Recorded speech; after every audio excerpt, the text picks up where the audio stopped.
എല്ലാ കൂട്ടുകാർക്കും പുതിയൊരു വീഡിയോയിലേക്ക് സ്വാഗതം. അപ്പോൾ ഇന്ന് ഞാൻ മുട്ട ചേർക്കാത്ത ഒരു മയോണൈസിൻ്റെ റെസിപ്പിയാണ് ചെയ്യുന്നത്. അപ്പോൾ വീഡിയോ കണ്ടിട്ട് ഇഷ്ടപ്പെടുവാണെങ്കിൽ മറക്കാതെ എല്ലാവരും ഒന്ന് ലൈക്ക് ചെയ്തിട്ട് സപ്പോർട്ട് ചെയ്യണേ. അപ്പോൾ നമുക്ക് ഇതെങ്ങനെയാണ് തയ്യാറാക്കിയെടുക്കുക എന്ന് നോക്കാം. അപ്പോൾ നമുക്ക് മയോണൈസ് തയ്യാറാക്കാൻ തുടങ്ങാം. അപ്പോൾ അതിനായിട്ട് ആദ്യം മിക്സിയുടെ ജാറൊക്കെ നന്നായിട്ട് കഴുകി തുടച്ചെടുക്കണം. അതിലൊട്ടും വെള്ളം ഉണ്ടാവാൻ പാടില്ല. അതിന് ശേഷം നമുക്കിതിലേക്ക് ഒരു 2 അല്ലി വെളുത്തുള്ളി ഇതുപോലെ ചെറുതായിട്ടൊന്ന് കട്ട് ചെയ്തിട്ട് കൊടുക്കാം.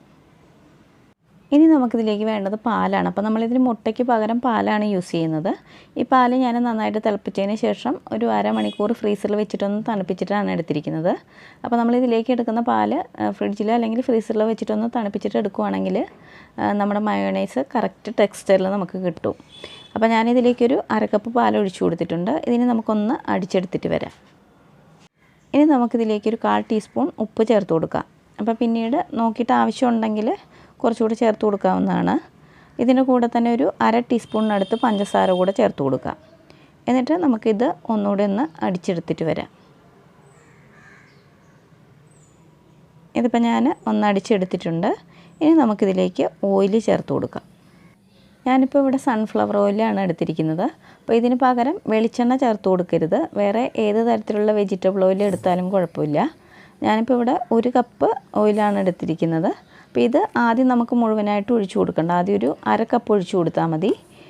പിന്നീട് നമുക്ക് ആവശ്യം പോലെ ഒഴിച്ചു കൊടുത്താൽ മതി. ഇനി നമുക്കിതൊന്ന് അടിച്ചെടുത്തിട്ട് വരാം. ഇപ്പം നമ്മുടെ മയോണൈസ് ചെറുതായിട്ടൊന്ന് കുറുകി വന്നിട്ടുണ്ട്. ഇനി നമുക്ക് വീണ്ടും ഇതിലേക്ക് ഓയിൽ ചേർത്ത് കൊടുക്കണം. നമുക്ക് എന്തോരം തിക്ക് വേണോ അതിനനുസരിച്ച് വേണം നമ്മളിതിൽ ഓയിൽ ചേർത്ത് കൊടുക്കാൻ. അപ്പം ഞാൻ ഒരു 2-3 പ്രാവശ്യമായിട്ടാണ് ഇതിലേക്ക് ഓയിൽ ചേർത്ത് കൊടുത്തിരിക്കുന്നത്. ഇനി വീണ്ടും അടിച്ചെടുത്തിട്ട് വരാം. ഇപ്പം നമ്മുടെ മയോണൈസ് നേരത്തെക്കാട്ടും കുറച്ചുകൂടി ഒന്ന് കുറുകി വന്നിട്ടുണ്ട്. ഇനി നമുക്കിതിലേക്ക് 1 ടീസ്പൂൺ വിനാഗിരിയോ അല്ലെങ്കിൽ നാരങ്ങയുടെ നീരോ ചേർത്ത് കൊടുക്കാം. ഞാനിപ്പോൾ വിനാഗിരിയാണ് ചേർത്ത് കൊടുക്കുന്നത്. ഇനി നമുക്കിത് വീണ്ടും ഒന്നുകൂടി ഒന്ന് അടിച്ചെടുത്തിട്ട് വരാം. അപ്പോൾ വിനാഗിരിയുടെ അളവൊക്കെ നമ്മുടെ ടേസ്റ്റിനനുസരിച്ച് വ്യത്യാസപ്പെടുത്തി ചെയ്യാവുന്നതാണ്. ഇനി ഞാൻ ബാക്കിയുള്ള ഓയിൽ ഫുള്ളായിട്ട് ഇതിലേക്ക് ഒഴിച്ചു കൊടുക്കുന്നുണ്ട്.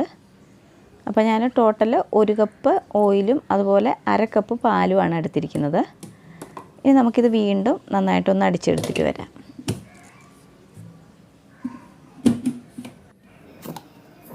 ഇപ്പോൾ നമ്മുടെ മയോണൈസ് നമ്മൾ കടകളിൽ നിന്നൊക്കെ വാങ്ങുന്ന അതേ ടെക്സ്ചറിൽ നല്ല തിക്കായിട്ട് കിട്ടിയിട്ടുണ്ട്.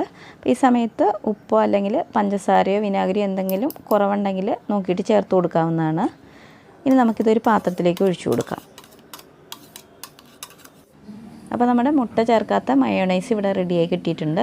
അപ്പോൾ ഈ ഒരു മയോണൈസും നമ്മൾ മുട്ട ചേർത്ത് സാധാരണ ചെയ്യുന്ന മയോണൈസും തമ്മിൽ ടേസ്റ്റിൽ ഒരു വ്യത്യാസവും ഇല്ല. അതേ ടേസ്റ്റൊക്കെ തന്നെയാണ് ഇതിനും. അപ്പോൾ എല്ലാവരും തീർച്ചയായിട്ടും ഒന്ന് ട്രൈ ചെയ്ത് നോക്കുക. വീഡിയോ ഇഷ്ടപ്പെട്ടിട്ടുണ്ടെങ്കിൽ ലൈക്ക് ചെയ്യുക. അതുപോലെ തന്നെ ആദ്യമായിട്ട് എൻ്റെ ചാനൽ കാണുന്ന കൂട്ടുകാരുണ്ടെങ്കിൽ ഒന്ന് സബ്സ്ക്രൈബ് ചെയ്തിട്ട് സപ്പോർട്ട് ചെയ്യുക. അപ്പോൾ അടുത്ത നല്ലൊരു വീഡിയോയുമായി കാണുന്നവരെ ബൈ.